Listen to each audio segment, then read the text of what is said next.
February महिन्याच्या शेवटच्या आठवड्यात एक धक्कादायक घटना घडते। ही घटना म्हणजे पुण्यातील स्वारगेट बस स्थानकावरील एका शिवशाही बसमध्ये एका 26-27 वर्षाच्या मुलीवरती बलात्कार होतो। या प्रकरणानंतर संपूर्ण समाजात खळबळ उडते आणि संपूर्ण समाज पेटून उठतो। पण 2-3 दिवसानंतर हाच समाज त्या मुलीवरती ब्लेम करू लागतो। ज्या समाजाने या पीडितेला सहानुभूती दिलेली असते तोच समाज या पीडितेवरती गंभीर आरोप करतो। हा आरोप का करतो तर आरोपीच्या वकिलाने दावा केलेला असतो की हे सर्व पीडितेच्या सहमतीने झाले। पण बघा, शेवटी वकिलांचं काम असतं आपल्या क्लायंटच्या बाजूने बोलणं, पण तुम्ही आम्ही किती सहजपणे त्याच्यावरती विश्वास ठेवतो। आपण कोणीही हा विचार केला नाही की जेव्हा समाजामध्ये हा मेसेज गेला की हे सगळं पीडितेच्या सहमतीने घडले, तेव्हा त्या पीडितेवरती म्हणजे त्या पीडितेला काय वाटलं असेल याचा आपण कोणीही विचार केला नाही। अगदी सगळीकडे झालं की हे सर्व पीडितेच्या सहमतीने झाले।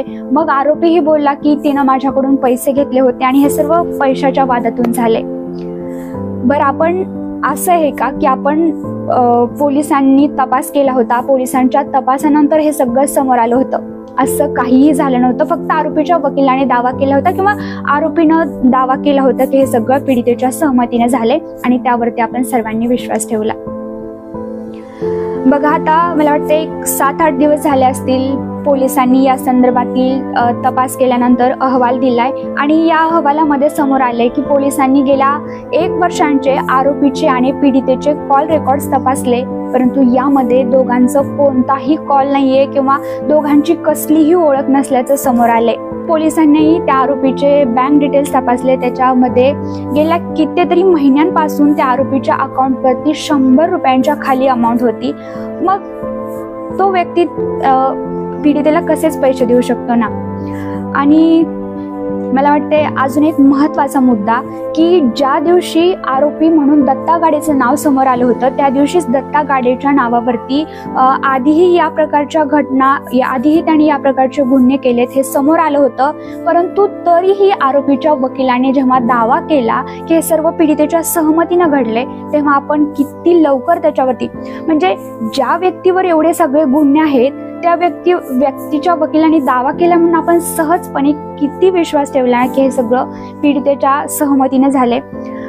तुम्ही आम्ही जेव्हा म्हणू लागलो की हे सर्व पीडितेच्या सहमतीने झाले, तेव्हा त्या पीडितेवर काय वाटलं असेल किंवा त्या पीडितेच्या कुटुंबावरती काय बेतले असेल याचा आपण विचारही करू शकत नाही। कारण बघा, आपण शेवटी मला वाटते महाराष्ट्रात म्हणायला काही हरकत नाही आणि महाराष्ट्रात आजही असा समाज आहे जो मुलींच्या बदनामीला खूप घाबरतो किंवा मुलींना एका वेगळ्या नजरेने पाहतो। अशा परिस्थितीत त्या मुलीच्या कुटुंबाला काय वाटलं असेल किंवा त्या विचार करा की एका पीडितेवरती एका शिवशाही बसमध्ये एका अनोळखी व्यक्तीकडून घात करून तिचा 2दा बलात्कार होतोय आणि त्याच पीडितेला संपूर्ण समाज ब्लेम करतोय की हे सगळं पीडितेच्या सहमतीने झाले। समाज माध्यमांवरती एखादी काहीतरी गोष्ट येते की अरे वकिलांनी दावा केला, आपण किती पटकन विश्वास ठेवतो ना। सो मला वाटतं गरज आहे आपण कोणत्याही घटना घडली तर त्याचं सगळं निष्कर्ष किंवा ज्याचा पोलिसांच्या तपासातून अहवाल समोर येईपर्यंत मला वाटतं आपण त्याच्यावरती विश्वास नाही ठेवला पाहिजे। कारण शेवटी त्रास कोणाला झाला बघा, त्या पीडितेला आणि पीडितेच्या कुटुंबाला।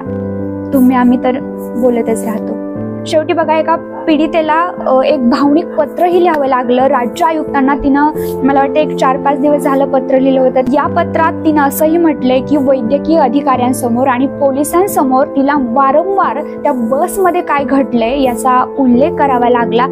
खास करून जेव्हा पुरुष पोलीस किंवा पुरुष अधिकारी समोर असताना हे तिला बोलावं लागलं। आणि खरं आहे ना, राज्य सरकारनेही मला वाटतं की महिला पोलिसांची नेमणूक यावेळी करायला हवी होती, पण दुर्दैवानं तसं झालं नाही आणि तिला या सगळ्या गोष्टींना सामोरं जावं लागलं।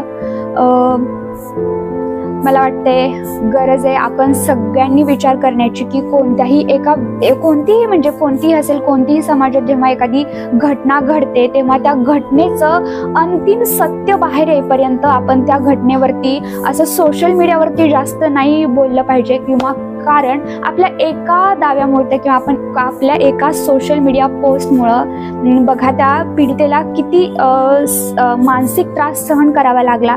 त्यामुळे मला वाटते आपण याचं गांभीर्य बाळगलं पाहिजे आणि समाज माध्यमांवरती काहीही बोलताना, कोणत्याही मोठ्या घटनेवरती बोलताना आपण एकदा तरी विचार केला पाहिजे आणि हे स्वारगेट प्रकरणावरती त्या मुलीला जो त्रास सहन करावा लागला या बाबतीत विचार केला पाहिजे, मला असं वाटतं. धन्यवाद.